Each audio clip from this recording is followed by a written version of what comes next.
லேசினஸையும் நெகட்டிவிட்டியும் உங்களை take over பண்ண விட்டீங்கன்னா கண்டிப்பாக உங்கள் சக்ஸஸ் எப்போவுமே அவுட் ஆஃப் ரீச் தான். அதே மாதிரி உங்களுக்கு ஃபோக்கஸ் லேக் ஆகுது அப்படின்னா உங்கள் கோல்ஸை அச்சீவ் பண்ணுறதுக்கான பாசிபிலிட்டிஸ் ரொம்ப கம்மி அப்படின்னு அர்த்தம். பொறாமை உங்களுக்கு ஜாஸ்தி ஆகுதுன்னா அதுதான் உங்கள் ஓன் பொட்டன்ஷியலை நீங்கள் சந்தேகப்படுறதுக்கான சைன். பயம் உங்களை டாமினேட் பண்ணுது, உங்கள் முடிவுகளை அதை எடுக்க தடுக்குதுன்னா கண்டிப்பாக உங்கள் growth-க்கான ரிஸ்க்கை எடுக்கிறதுக்கு நீங்கள் என்றைக்குமே தயங்கிட்டே இருப்பீங்க. கோபம் உங்களை கண்ட்ரோல் பண்ணுதுன்னா அது எப்போவுமே உங்களை சுற்றி இருக்கவங்களுக்கும் உங்களுடைய பீஸ் ஆஃப் மைண்டுக்கும் நல்லதே கிடையாது.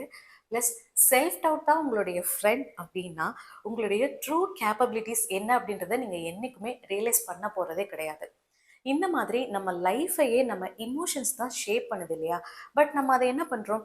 மிஸ்மேனேஜ் பண்ணிடுறோம். எந்த இடத்துல எப்படி ரியாக்ட் பண்ணுறதுன்னு தெரியாமல் நம்மளுடைய இமோஷன்ஸை நம்மளையே டேக் ஓவர் பண்ண விட்டுருவோம். இதுக்கான ரிசல்ட்ஸ் என்ன? நம்ம நினைச்ச விஷயங்கள் செய்ய முடியல, நம்ம ஆசைப்பட்ட விஷயங்கள் கிடைக்கல அப்படின்றப்போ நம்ம என்ன பண்ணுவோம்? நம்ம சிச்சுவேஷன் மேலேயும் கடவுள் மேலேயும் ப்ளேம் பண்ண ஸ்டார்ட் பண்ணிடுவோம்.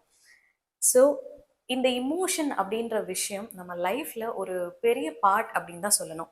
ஸோ இந்த இமோஷன்ஸை நம்ம மேனேஜ் பண்ண வேண்டியது ரொம்பவே முக்கியம். அதுதான் நம்ம வந்து இமோஷனல் இன்டெலிஜென்ஸ் அப்படின்னு சொல்லுவோம்.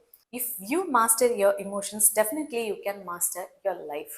ஸோ யா, இந்த புக்கை பற்றி தான் இன்னைக்கு நம்ம வந்து பார்க்க போகிறோம்.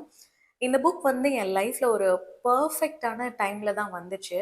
ஸோ எனக்கே என்னுடைய கோபம் எப்படி கண்ட்ரோல் பண்ணுறதுன்னு தெரியல, ஸ்ட்ரெஸ் எப்படி மேனேஜ் பண்ணுறதுன்னு தெரியல. இந்த மாதிரி நெகட்டிவ் இமோஷன்ஸ் வந்து எனக்கு ஜாஸ்தியாக இருந்த ஒரு பீரியட் இருந்துச்சு. ஸோ அந்த டைமில் நான் தேடி எனக்காக கிடைச்ச ஒரு பொக்கிஷம்னு சொல்லலாம் இந்த புக் தான், மாஸ்டர் யோர் இமோஷன்ஸ். ஸோ எனக்கு இந்த புக்கில் வந்து கிடைச்ச விஷயங்கள் நிறைய இருக்குது. பட் நீங்கள் ஏன் இந்த புக்கை ரீட் பண்ணணும் அப்படின்றத பற்றி பார்க்கலாம். உங்கள் லைஃப்பில் என்ன மாதிரியான நெகட்டிவ் எமோஷன்ஸாக இருக்கலாம்? கோபம், சோகம், ஸ்ட்ரெஸ், இல்லை செல்ஃப் டவுட், இந்த மாதிரி நெகட்டிவ் இமோஷன்ஸ் வந்து உங்களை டேக் ஓவர் பண்ணுது, அதுதான் உங்கள் லைஃப்பை கண்ட்ரோல் பண்ணுதுன்னா கண்டிப்பாக நீங்கள் இந்த புக்கை ரீட் பண்ணியே ஆகணும். இந்த புக்கை ரீட் பண்ணி முடிச்சதுக்கு அப்புறமா கண்டிப்பாக உங்கள் இமோஷன்ஸை வந்து நீங்கள் கண்ட்ரோலில் எடுத்துக்கலாம். விச் வில் இன் டர்ன் அதை உங்களை ஒரு சக்ஸஸ்க்கான பாத்தில் தான் கொண்டு போய் விடும். ஸோ கண்டிப்பாக இந்த புக்கை நீங்கள் ரீட் பண்ணி பாருங்கள். இது மட்டும் இல்லை, அந்த புக்கில் வந்துட்டு ஒர்க் புக் இருக்கும். லைக் நம்ம இமோஷன்ஸை வந்து ரெஃப்ளெக்ட் பண்ணுற மாதிரியான நிறைய கொஷின்ஸ் வந்து அந்த புக்கில் இருக்கும். ஸோ அதில் நீங்கள் ஆன்சர் பண்ணுறது மூலமாக உங்களுடைய பேட்டர்ன்ஸ், அதாவது எந்த இடத்துல உங்களுடைய இமோஷன்ஸ் வந்து ட்ரிகர் ஆகுது அப்படின்ற பேட்டர்னை வந்து உங்களால் கண்டிப்பாக கண்டுபிடிக்க முடியும். ஸோ இதெல்லாம் ஒரு மெயின் ரீசன்ஸ் நீங்கள் இந்த புக்கை ஏன் படிக்கணும் அப்படின்னு. இதையும் தாண்டி நிறைய விஷயங்கள் இருக்குது. But I'm keeping it very simple. இதனால எனக்கு என்ன கிடைக்கும் அப்படின்னு நீங்கள் கேட்கலாம். ஸோ நம்மக்கிட்ட இருந்த பெஸ்ட் பர்சனாலிட்டி நமக்கே தெரியாமல் இருக்கும். அதை நம்ம வெளியே கொண்டு வரணும் அப்படின்னா இமோஷனல் இன்டெலிஜென்ஸ் அப்படின்ற ஒரு விஷயம் ரொம்பவே முக்கியம். ஸோ இந்த புக்கை வந்து நீங்கள் ரீட் பண்ணுறதுனால கண்டிப்பாக உங்களுடைய இமோஷனல் இன்டெலிஜென்ஸ் வந்து டெஃபினட்டாக டெவலப் ஆகும். எந்த சுச்சுவேஷன்ஸில் எந்த மாதிரி ரியாக்ட் பண்ணணும் அப்படின்ற மாதிரியான நிறைய ஐடியாஸ் வந்து உங்களுக்கு கிடைக்கும். இல்லை நெகட்டிவ் இமோஷன்ஸ் வந்து உங்களை டேக் ஓவர் பண்ணிகிட்ருக்கு, என்னால் என்னுடைய எமோஷன்ஸ் வந்து ஹேண்டில் பண்ண தெரியல, எப்படி மேனேஜ் பண்ணணும்னு தெரியல, இந்த மாதிரி நீங்கள் ஃபீல் பண்ணீங்கன்னா டெஃபினட்டாக இந்த புக் வந்து உங்களுக்கு ரொம்பவே ஹெல்ப்ஃபுல்லாக இருக்கும். இந்த புக்கில் இருந்து எனக்கு நான் கற்றுக்கிட்ட ஒரு சில விஷயங்கள் பற்றி நான் ஃபஸ்ட்டு சொல்லிடுறேன்.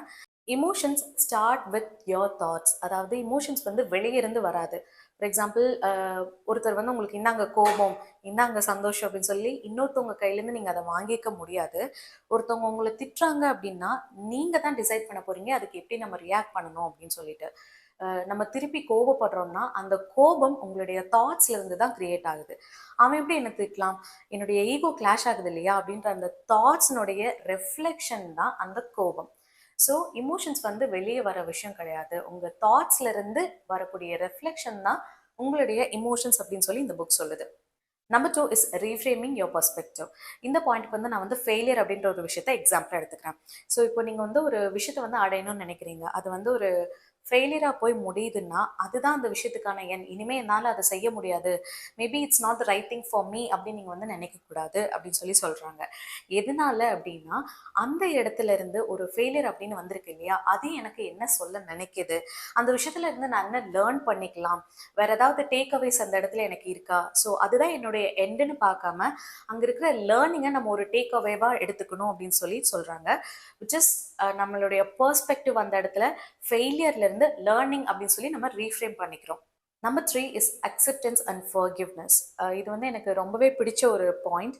நம்மளுடைய உண்மையான சந்தோஷம், நம்ம மனசுல இருந்து சந்தோஷமா இருக்கணும், ரொம்ப நிம்மதியா இருக்கணும், நம்ம மைண்ட் ரிலாக்ஸா இருக்கணும்னா நம்ம 2 விஷயங்கள கத்துக்கணும். Which is acceptance and forgiveness.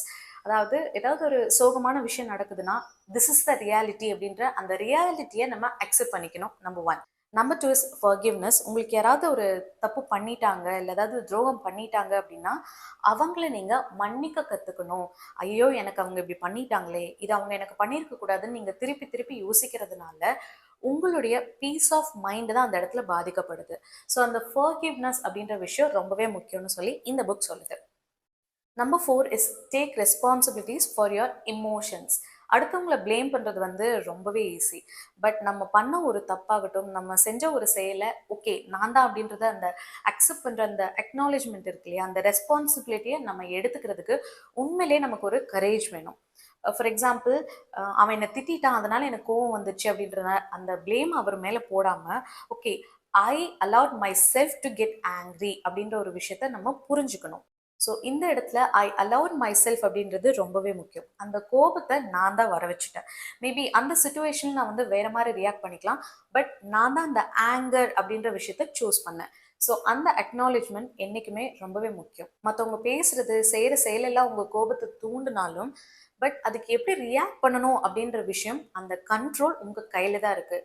So choose wisely அந்த இடத்துல எப்படி ரியாக்ட் பண்ணணும் அப்படின்ற மாதிரியான விஷயத்த இந்த புக் நமக்கு கண்டிப்பாக கற்றுக் கொடுக்கும். ஸோ இந்த 4, 5 பாயிண்ட்ஸ் வந்து எனக்கு பர்சனலி ரொம்ப கனெக்டான பாயிண்ட்ஸ். இதையும் தாண்டி நிறைய அதில் யூஸ்ஃபுல்லான பாயிண்ட்ஸ் பற்றி பேசியிருக்காங்க. ஃபார் எக்ஸாம்பிள் டிப்ரெஷன் பற்றி பேசியிருக்காங்க, ஆங்கர், ஹாப்பினஸ், இதை எல்லாத்த பற்றியுமே பேசியிருக்காங்க. டெஃபினட்டாக உங்களுக்கு நெகட்டிவ் தாட்ஸ் வந்து ரொம்ப ஜாஸ்தியாக இருக்குது, அதுலேருந்து எப்படி வெளியே வரணும்னு தெரியல அப்படின்னா இந்த புக்கை வாங்கி நீங்கள் கண்டிப்பாக படித்து பார்க்கலாம். ஸோ இமோஷன்ஸை மேனேஜ் பண்ணுறது அப்படின்னா மேபி உங்களுக்கு ஒரு டவுட் வரலாம். நம்ம இமோஷன்ஸ் வந்து சப்ரஸ் பண்ணுறோமா, நம்ம மனசுக்குள்ளே வந்து அடக்கி வச்சுக்கிறோமா அப்படின்னு சொல்லிட்டு. கண்டிப்பாக கிடையாது. நம்மளையும் மீறி நம்ம இமோஷன்ஸ் வந்து நம்மளை டேக் ஓவர் பண்ணி எந்த விஷயத்தில் எப்படி ரியாக்ட் பண்ணணும்னு தெரியாமல் நம்ம மைண்டை வந்து கன்ஃபியூஸ் பண்ணுது இல்லையா, அந்த கன்ஃபியூஷன்ஸ் எல்லாம் இல்லாமல் ஒரு கிளியரான நமக்கு ஒரு மைண்ட் செட்டை வந்து நமக்கு கொடுக்கும். ஃபார் எக்ஸாம்பிள், கோவப்பட வேண்டிய இடத்துல கோவப்படாமல் வேறு எப்படி டீசெண்டாக ரியாக்ட் பண்ணலாம் அப்படின்ற மாதிரியான ஐடியாஸ் வந்து இந்த புக்கை படித்ததுக்கப்புறம் நிறைய நான் கற்றுக்கிட்டேன். ப்ளஸ் அதுவும் மட்டும் இல்லை, இதுலேருந்து எனக்கு பிடிச்ச ஒரு மெயின் பாயிண்ட் அப்படின்னா அந்த ஃபர்கிவ்னஸ் அப்படின்னு சொல்லிட்டு ஒரு பாயிண்ட். அதை எப்படி ஃபர்கிவ் பண்ணணும் அப்படின்றத பற்றி நான் ஃபிகர் அவுட் பண்ணலை. பட் இதை படித்ததுக்கப்புறம் I came to the decision that நம்ம லைஃப்பில் நடந்த சில கசப்பான விஷயங்களை வந்து ஃபர்கிவ் பண்ணாதான் நான் என்னுடைய கான்சன்ட்ரேஷன் வந்து அதுலேருந்து மூவ் ஆகி என்னால் மேலே மேலே போக முடியும் அப்படின்ற ஒரு தெளிவு வந்து எனக்கு இந்த புக்கை படித்ததுக்கப்புறம் கிடைச்சிது. ஸோ கண்டிப்பாக இந்த புக்கை படித்ததுக்கப்புறம் உங்கள் லைஃப்பில் நடந்த பல விஷயங்கள் வந்து உங்களை டிஸ்டர்ப் பண்ணிகிட்டே இருக்குது அப்படின்னா அதுக்கான ஆன்சர் இந்த புக்கில் கிடைக்கலாம். இந்த புக் கண்டிப்பாக எல்லாரும் ரீட் பண்ணணும்னு சொல்லி நான் சஜஸ்ட் பண்ணுறேன். புக் ரீட் பண்ணக்கூடிய உங்கள் ஃப்ரெண்ட்ஸ்க்கும் இந்த வீடியோவை ஷேர் பண்ண மறக்காதீங்க. Don't forget to subscribe. Let's grow together.